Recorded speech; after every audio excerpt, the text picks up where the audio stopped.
Irmãos, eu quero já começar declarando para você que hoje é uma noite especial. Hoje é uma noite que Deus vai fazer milagres na sua vida. Você crê nisso? Hoje eu creio que o céu ele está favorável para que os milagres aconteçam na sua vida. Eu creio que hoje Deus vai atiçar a sua fé e vai fazer realmente você alcançar milagres extraordinários na sua vida. Então, eu queria falar hoje justamente sobre 5 passos para nós alcançar o nosso milagre. 5 passos para que nós realmente vejamos o milagre de Deus na nossa vida. Irmãos, em Mateus capítulo 22, versículo 29, a gente vê uma declaração de Jesus muito importante. Se você quiser ler, se você quiser anotar, porque ele não é ainda o versículo chave da nossa mensagem. Mas eu queria iniciar com essa introdução com esse versículo que diz lá em Mateus, né, capítulo 22, versículo 29, onde Jesus ele faz uma declaração surpreendente e interessante para os saduceus. Então, eram os religiosos da época, e juntamente com os fariseus, eles começaram até em alguns momentos a levar calúnia, né, a respeito de Jesus, dizendo que Jesus expulsava demônio por meio de demônios, né?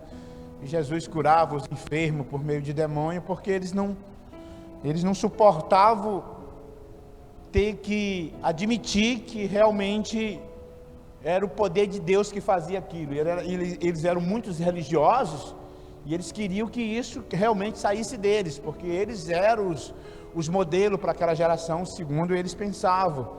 Então, os saduceus, os fariseus, eram os religiosos da época. Então, Jesus ele faz uma declaração.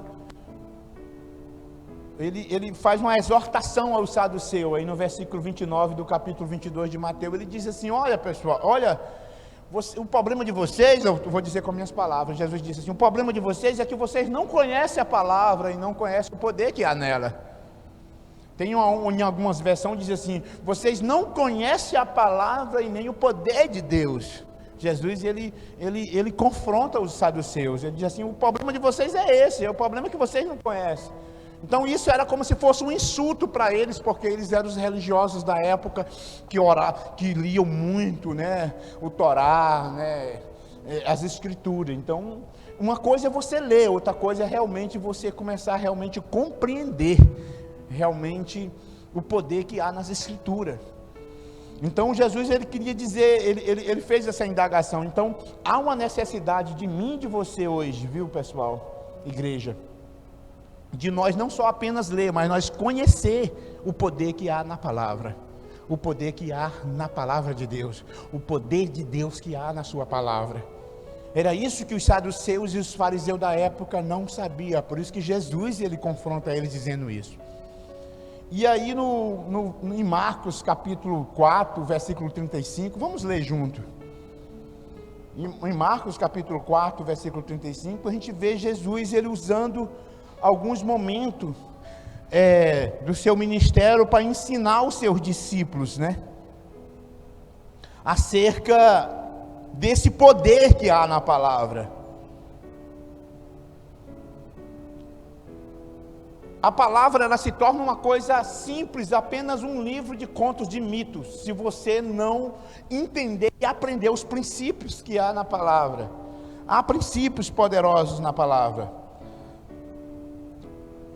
Marcos capítulo 4, a gente vamos ler bastante aqui no livro de Marcos, né?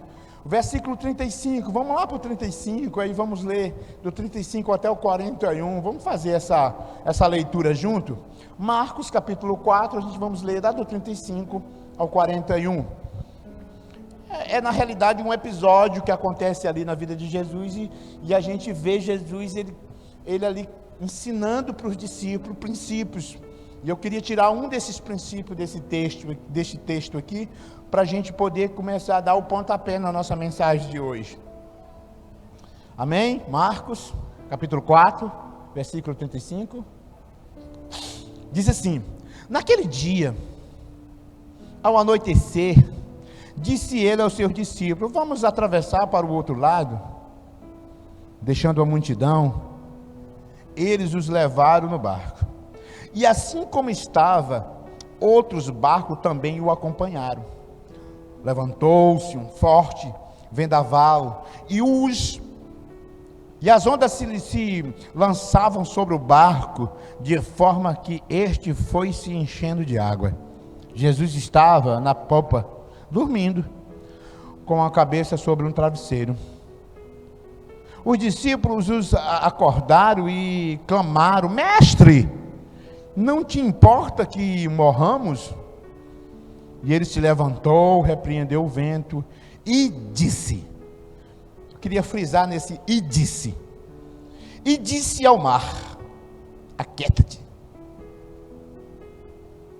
acalme-se, e o vento se aquietou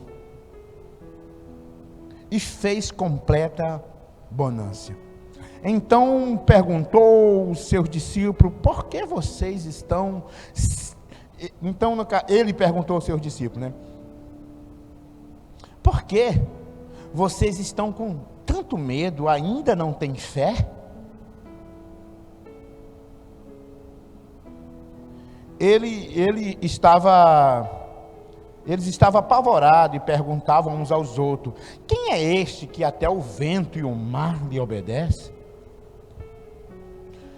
Tem algo interessante aqui nesse texto aqui, nesse episódio, que eu queria que nós viéssemos frisar. Eu queria chamar a atenção de vocês aqui no momento que Jesus ele se dirige ao vento e ele se dirige ao mar. Ele se dirige ao mar: aquieta-te, se dirige ao vento, né, aquieta-te.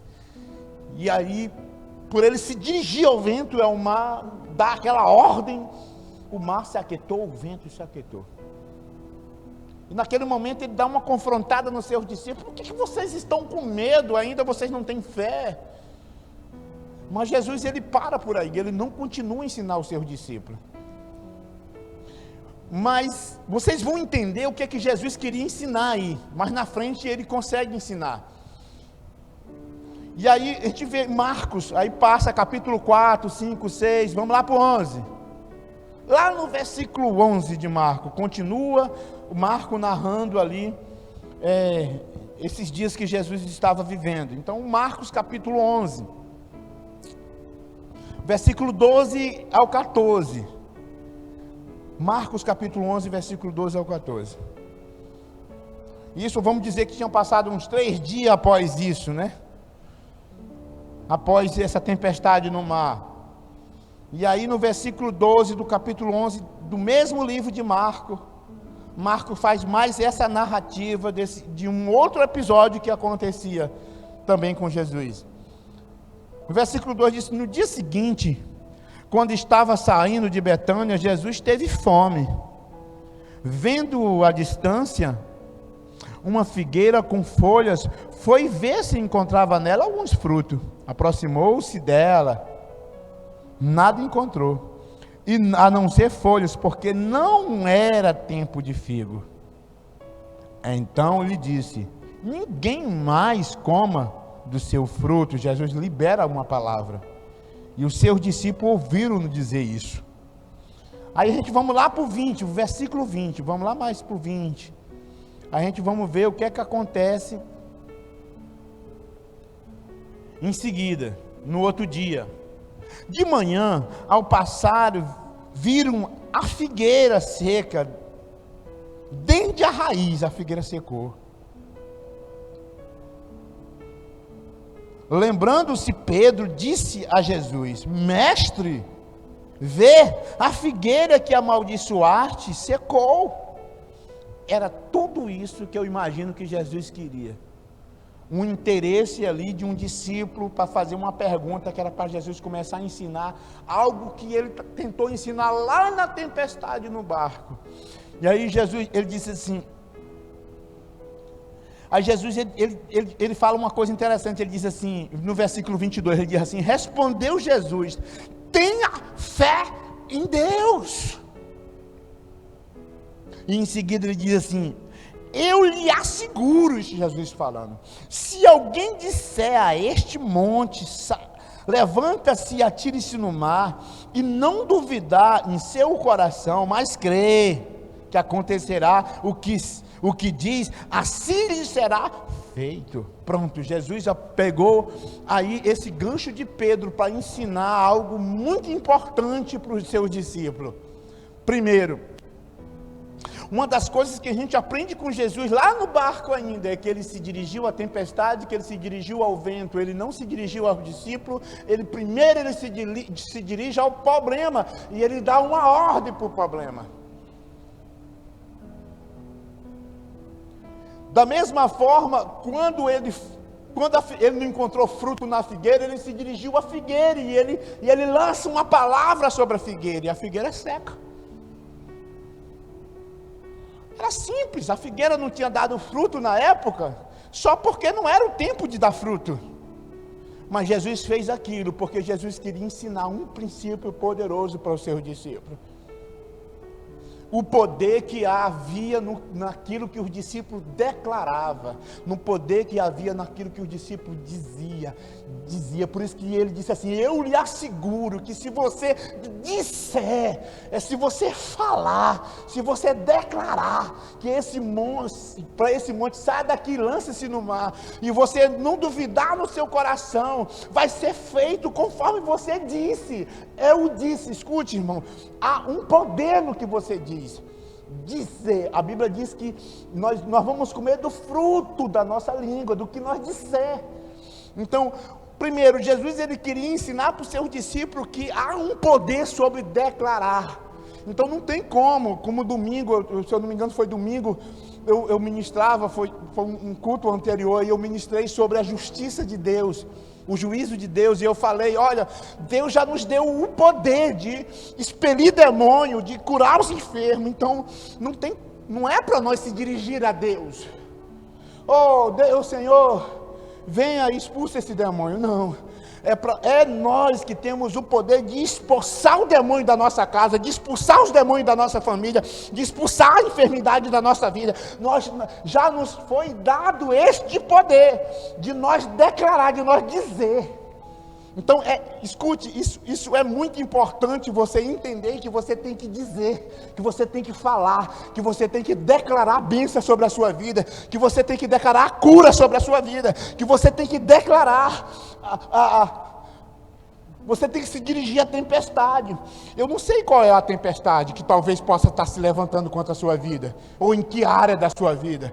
Talvez seja uma tempestade na tua saúde. Talvez seja uma tempestade no teu relacionamento conjugal. Talvez seja uma tempestade nas tuas finanças. Talvez seja uma tempestade na tua vida espiritual. E aí por diante. Pode ser inúmeros ventos e tempestades que talvez tenham soprado na sua vida. Mas eu queria dizer uma coisa para você. Você tem o poder de se dirigir ao problema, de se dirigir à tempestade no nome de Jesus e repreender tudo aquilo da sua vida. Mas você tem que dizer, você tem que falar. Isso é muito importante a gente entender isso. Por duas vezes a gente vê Jesus ele declarando isso, ele se dirigindo ao problema, né? E, na verdade, Jesus queria ensinar princípio de fé ao falar diretamente com a árvore. Ele queria ensinar algo poderoso. Quando ele viu que os discípulos viu que a árvore secou, e no versículo 20, e aí nesse momento ele usou esse momento realmente para falar, para ensinar os discípulos esse princípio de fé. E a primeira coisa que Jesus diz assim: é necessário que vocês tenham fé em Deus. Vocês compreenderam? Primeiro, fé em Deus. Olha, vocês têm que ter fé no que vocês declarar em Deus.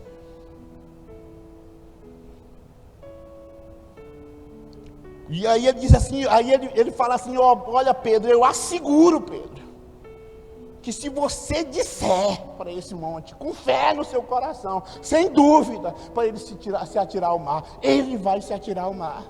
Será feito conforme você disser. Então, escute, isso é um princípio de você começar a declarar bênção na tua vida. Se dirija ao problema. Eu que essa enfermidade, fulano de tal, assim, sim, tal, saia da minha vida em nome de Jesus. Você se dirige à enfermidade, sem dúvida no coração, para que aquilo dali aconteça. Então, o primeiro passo que nós aprendemos aqui, para que nós venhamos obter o milagre na nossa vida, seja lá qual for a área da nossa vida, é que nós tenhamos fé em Deus. Devemos confiar que aquilo que Ele falou vai acontecer. A fé mental é inoperante. Muitas das vezes a gente pergunta para uma pessoa se ele tem fé em Deus, ele se sente agredido. Ai de mim se não fosse a minha fé. Porque eles não sabem o que é fé. Eles acham que fé é um pensamento positivo.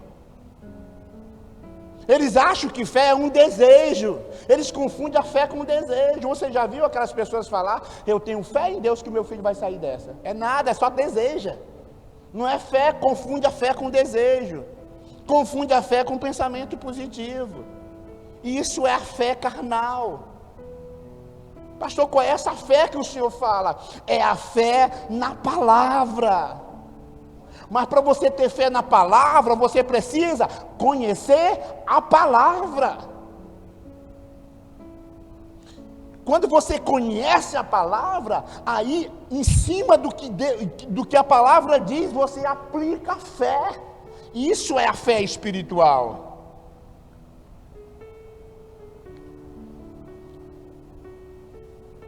Jesus disse: eu asseguro, se você tiver fé, você vai fazer o impossível acontecer. Então, se Jesus está dizendo isso, eu creio no que Ele disse. Então, eu aplico fé na palavra.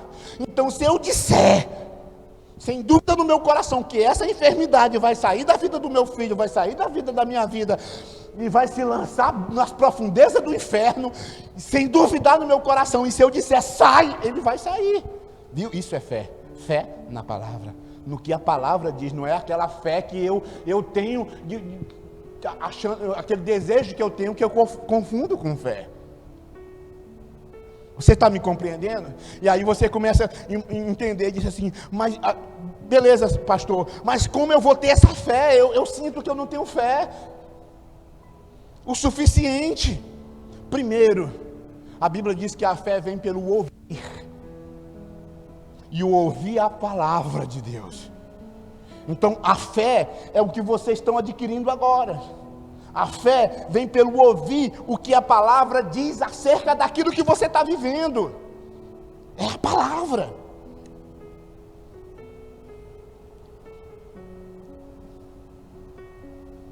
Romanos capítulo 10, versículo 17. Está escrito assim. Romanos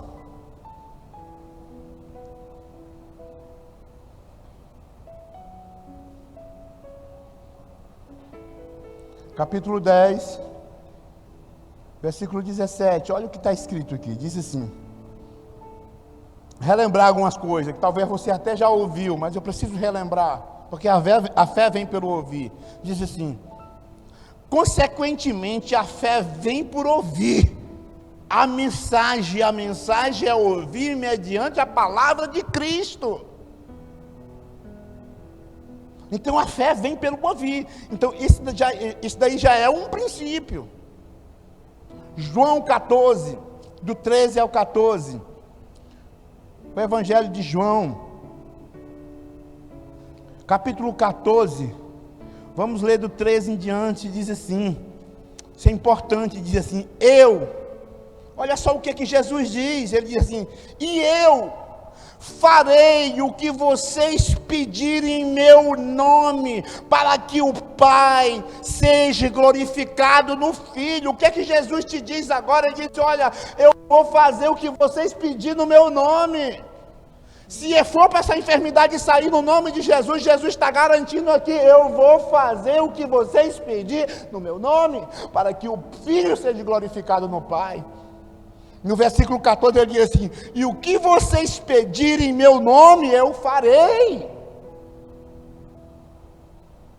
Aonde eu tenho que ter fé? Na palavra. Como é que essa enfermidade vai sair da minha vida, pastor? Como é que a minha vida, o meu relacionamento conjugal vai melhorar? Pastor, como é que isso vai acontecer? Como é que as minhas finanças vai melhorar? É quando você pedir no nome de Jesus com fé. Ele lhe garante na palavra de dizer, eu o farei. Mas por que eu peço, pastor, e não acontece? Aí é onde entra.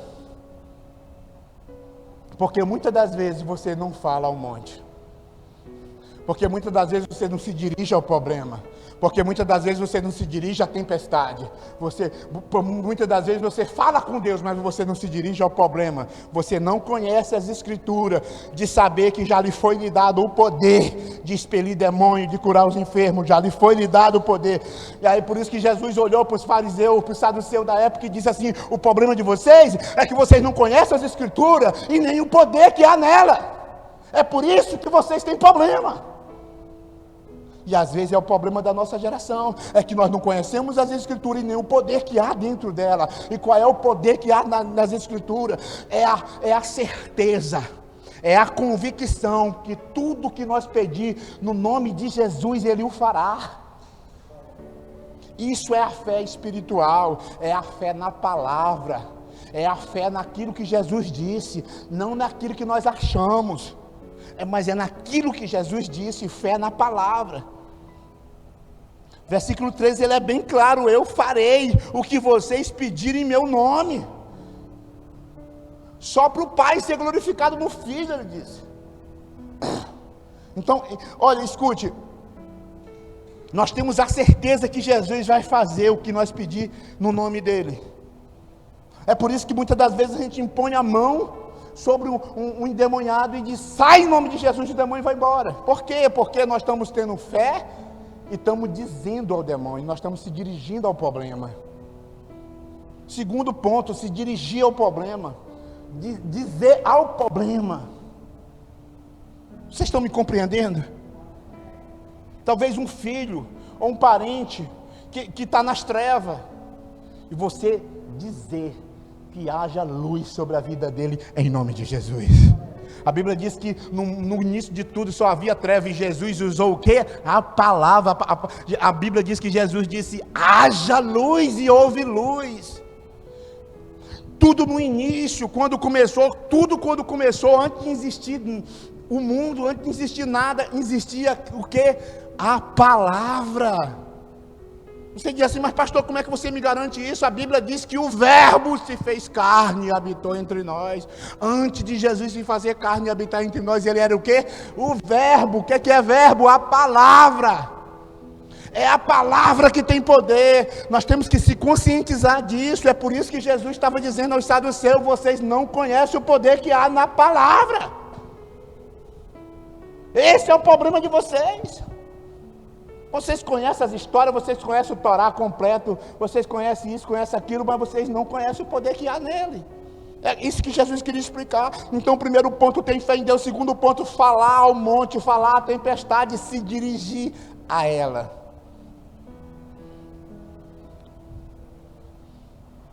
Se dirigir à tempestade. Hebreus capítulo 11, versículo 6. Olha só o que em Hebreus fala aqui, eu acho aqui muito, muito forte. Hebreus capítulo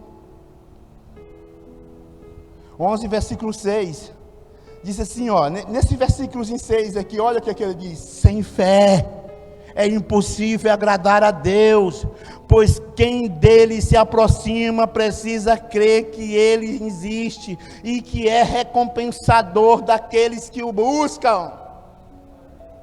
Então o princípio, a base de uma vida cristã é uma fé afiada, é uma fé alicerçada, é uma fé viva. Mas pastor, como eu vou adquirir essa fé? Eu compreendo a sua mensagem, pastor, eu estou compreendendo a sua mensagem, mas o mais importante, como eu vou dizer, como eu vou declarar, como eu vou dizer, sem dúvida no meu coração, para que isso aconteça na minha vida. E eu quero entrar aqui, olha, escute, no terceiro ponto, não só falar, mas não ter dúvida no coração. Mas vamos continuar um pouco no falar. 2 Coríntios capítulo 4, versículo 13. Vamos ler só mais esse daqui, 2 Coríntios, capítulo 4, versículo 13.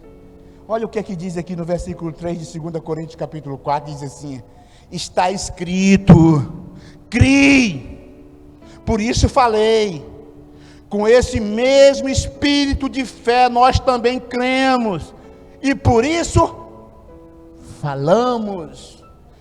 Tudo tem a ver com o que você fala, com o que você declara. Não é uma fé calada, é uma fé barulhenta. Satanás se dirigiu ao problema: sai da minha casa, sai da minha família, em nome de Jesus, vai para as profundezas dos infernos, em nome de Jesus. Você disse, teve fé em Deus, e você disse, não sem dúvida no coração, ele vai sair da sua família, ele vai sair da sua casa, ele vai largar, ele vai ter que ir embora, porque você disse, você creu no coração e por isso você falou. Então você tem que dizer. É por isso que a Bíblia diz lá em Provérbios que nós vamos comer do fruto da nossa boca, é daquilo que nós falamos que nós vamos desfrutar. A mesma coisa quando você levanta a sua voz e maldiçoa um filho, maldiçoa alguém que você ama num momento de raiva, vai acontecer, porque a boca tem poder, é o que você disser. E se você disse aqui, olha, ela vai ser quem igual a tia. Se você não está tendo dúvida no coração, a sua filha vai ficar igual àquela pessoa que você comparou, porque você falou, você vai desfrutar do fruto da sua boca, provérbio diz. Então esse é o muito cuidado, o poder que há na língua. Então, primeiro, ter fé em Deus. Segundo, falar, declarar o problema, se dirigir ao problema. Terceiro, não ter dúvida no seu coração. A dúvida é a grande vilã da fé. Aí é aqui onde eu quero entrar. Como não ter dúvida no coração, pastor? Como eu posso aniquilar a dúvida do meu coração para mim poder usufruir dos milagres de Deus na minha vida? Primeiro, conhecendo a palavra, fazendo aquilo que Jesus tinha dito para o saduceu, que o problema deles era porque não conhecia as Escrituras, e por não conhecer as Escrituras, não sabia o poder que havia nela. Então tem que conhecer a palavra. Mas pastor, como assim? A Bíblia diz que a fé vem pelo ouvir, o ouvir a palavra. Não existe lugar para dúvida e para fé no seu coração. Ou você tem fé ou você tem dúvida. Pastor, mas tem coisas que eu declaro, que eu aplico fé e acontece, mas tem coisas que não acontecem. São coisas que você tem dúvida no coração. Eu costumo dizer que existe um lugar que é como se fosse uma peça no nosso coração, que nesse lugarzinho só se encaixa duas coisas: ou encaixa a sua fé, ou encaixa a dúvida. Não tem como botar os dois juntos. Ou no seu coração está a fé, ou no seu coração está a dúvida. Não tem meio termo. E sem fé, com a dúvida, não vai acontecer o milagre. Vocês estão me compreendendo? E aí você diz assim: sim, pastor, vamos, continue, me ensina a aniquilar esta dúvida. Conhecendo a palavra. Como eu vou conhecer a palavra, pastor? Só ouvindo um sermão desse aos domingos? Não, estudando a palavra em casa, lendo a Bíblia. Larga de preguiça. Vai conhecer a palavra, vai estudar a palavra, vai ler a palavra. Eu lembro que eu estava esses dias numa comunhão com alguns discípulos, e a pastora estava dando um exemplo, disse assim: eu pergunto para minhas discípulas assim: tomou café hoje? Aí a minha discípula disse: tomei. Tu almoçou hoje? Almocei. Tu jantou hoje? Jantei. Por quê? Aí eu estou enfeitando o pavão, não sei se ela respondeu assim, mas eu estou enfeitando o pavão para vocês entenderem. E aí essa pessoa responde assim: é porque se eu não comer eu morro, né? Eu preciso comer. Se eu não comer de noite eu estou desmaiando. E aí a pastora entra aí. Da mesma forma é ler a palavra. Quando você não alimenta o teu espírito morre. E um espírito morto é cheio de dúvida. Então, pastor, mas eu não sei ler, não sei escrever. Olha, escute muita mensagem de fé no YouTube, está cheio de mensagens que falam sobre fé. Busque fé no ouvir. Mas você que sabe ler, Deus está vendo. Deus não vai facilitar para tu não, vai ler. Busque conhecimento, busque se alimentar. Então você passa a semana todinha sem se alimentar da palavra. Imagine, pense só comigo. Se você só almoçasse e jantasse terça-feira, tá? E almoçasse e jantasse domingo, você conseguiria chegar até sábado? Não. Você ia parar na UPA desmaiando. Se não desse uma parada cardíaca, sei lá, um negócio, um treco. Por quê? Porque você não está alimentando o seu corpo. E como é que você quer só se alimentar até esse domingo? O seu espírito vai viver um espírito morto, arquejando. Não vai ter resultado na sua vida espiritual, porque você não alimenta ele com a palavra. Por isso que você é cheio de dúvida. É por isso que você não consegue aplicar fé sem dúvida, porque o teu espírito vive morrendo de fome. Quando nós alimentamos o nosso espírito, com a palavra, quando nós alimentamos o nosso espírito fica cheio de fé. Aí por isso que Jesus deixou lá na Bíblia, olha, a fé vem pelo ouvir a palavra. Tem camarada preguiçoso, que não gosta de ler, ainda vai dizer assim, viu pastor, a Bíblia está dizendo que é ouvir, não é ler. Se passou isso pela sua cabeça? É, né? Nós temos que se alimentar todo dia da palavra, e nós temos que conhecer ela, não só apenas ler estudando ela, e conhecer os princípios dela, e aí esses princípios dela nós vamos aplicar na nossa vida, e aí nós vamos aplicar nas áreas que nós necessitamos de milagre, e aí você vai estar cheio de fé, com a sua fé atiçada, porque você vive lendo a palavra, você vive ouvindo mensagens poderosas, que te deixa cheio de fé. Você não fica esperando chegar o domingo, chegar a terça para você se alimentar, não, você se alimenta todos os dias, e aí o teu espírito está forte, cheio de fé, e não vai haver lugar para as dúvidas. Esse é o segredo de não ter dúvida, é conhecer a palavra, e se conhece lendo e se alimentando dela.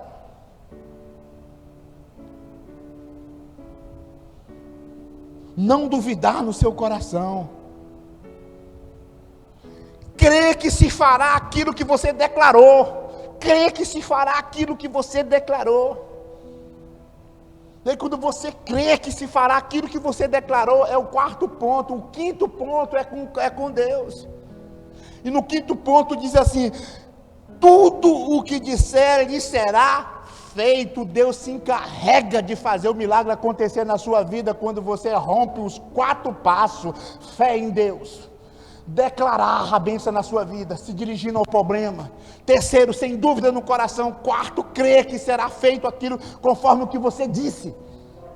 Então era isso que Jesus queria ensinar no princípio. Olha, nós temos que se dirigir ao problema, não é se dirigir a ninguém, não é se dirigir a nada, a não ser ao problema, porque esse poder já há em nós, essa fé, esse poder já há em nós, será feito conforme nós disser. Tudo que pedires em meu nome eu farei, Jesus disse, tudo que pedires em meu nome eu farei. Se Jesus disse isso, eu acredito. Você não acredita não? Eu creio nisso, então eu vou aplicar a fé no que Jesus disse. Fé na palavra, essa é a fé espiritual. Essa é a fé espiritual.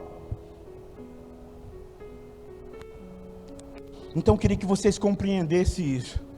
Eu vou dar um exemplo hoje.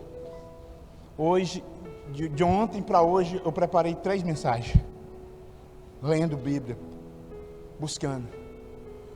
Só ontem à noite eu ouvi 2 mensagens. Hoje de manhã, desde que eu acordei, até a hora de eu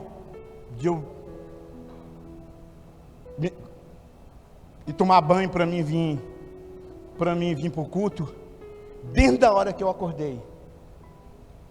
O domingão foi o meu tempo, meu momento de oração, que foi pequeno, e o resto foi todo em adoração.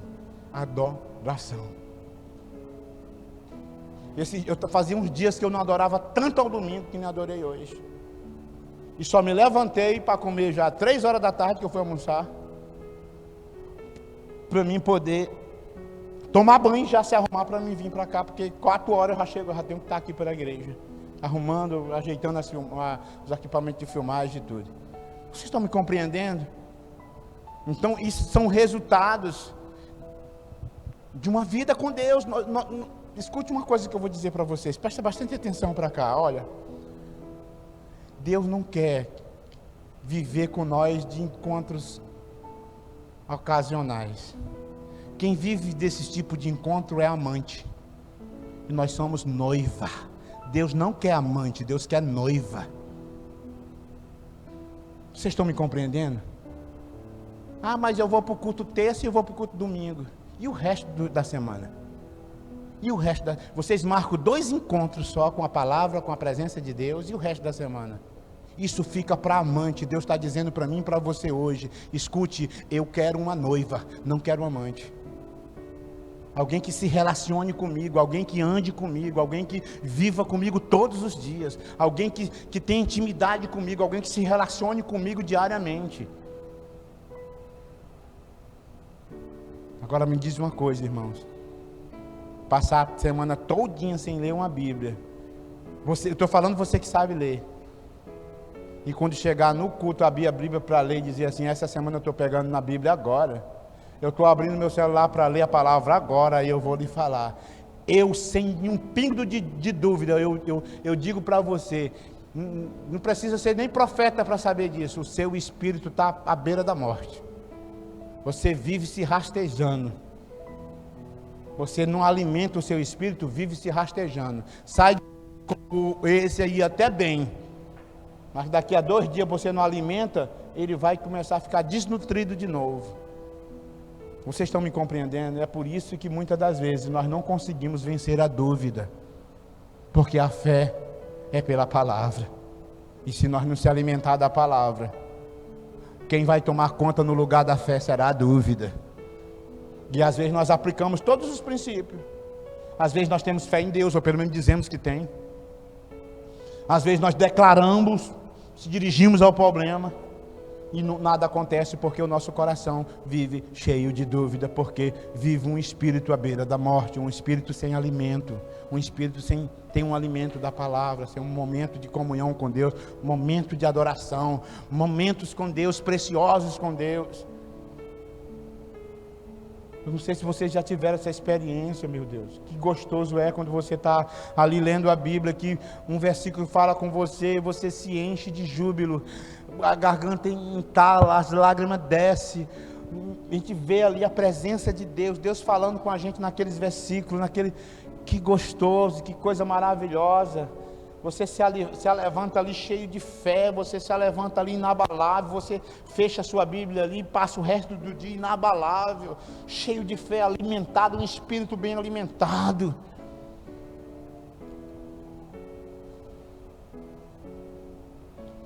Então eu queria, na verdade o segundo culto está caminhando um pouco mais para esse lado aí. Eu queria que vocês entendessem isso. Olha, Deus ele está nos convidando esses últimos dias para nós sair do nosso comodismo e começar a dar alimento para o Espírito. Agora eu estava conversando com o discípulo disse: eu saí de um propósito de jejum, agora eu vou entrar no outro, porque ele entende que tem que matar a carne, ele entende que tem que dar mais pouco alimento para a carne e mais alimento para o Espírito, porque senão a carne sempre vai vencer. Pastor, eu não consigo, pastor, eu não consigo, pensar que não, eu estou olhando para onde eu não devo, pastor, é uma tentativa, eu não consigo, sabe por quê? Porque a carne está mais forte do que o teu espírito. Menos alimento para a carne, mais alimento para o espírito, e você vai ver as dúvidas saindo do seu coração, e você se enchendo de fé. Então vou repetir de novo, primeiro passo, ter fé em Deus. Segundo passo, falar o problema, se dirigir ao problema. Terceiro passo, não ter dúvida no seu coração. Quarto passo, crer que se fará conforme o que você disse. Último passo, tudo o que disser lhe será feito. Aí é Ele que vai fazer. Aí é Deus que vai fazer na tua vida. Tudo o que você disse será feito na sua vida. Escute algo que eu quero dizer para vocês. O céu está aberto hoje sobre a igreja. Sabe, o universo conspira para que o milagre aconteça na sua vida ainda hoje. Você crê nisso? Eu creio nisso. Está tudo favorável no céu para que hoje o milagre aconteça na sua saúde, na sua vida sentimental, que o milagre aconteça nas áreas da sua vida que você necessita. Está tudo favorável hoje. E Deus, Ele vai fazer. Se Ele encontrar fé no seu coração hoje, você vai ver as coisas acontecer na sua vida. Então vamos praticar esses princípios hoje. Vamos se colocar de pé nesta noite, vamos praticar esses princípios. Nesse momento, vamos...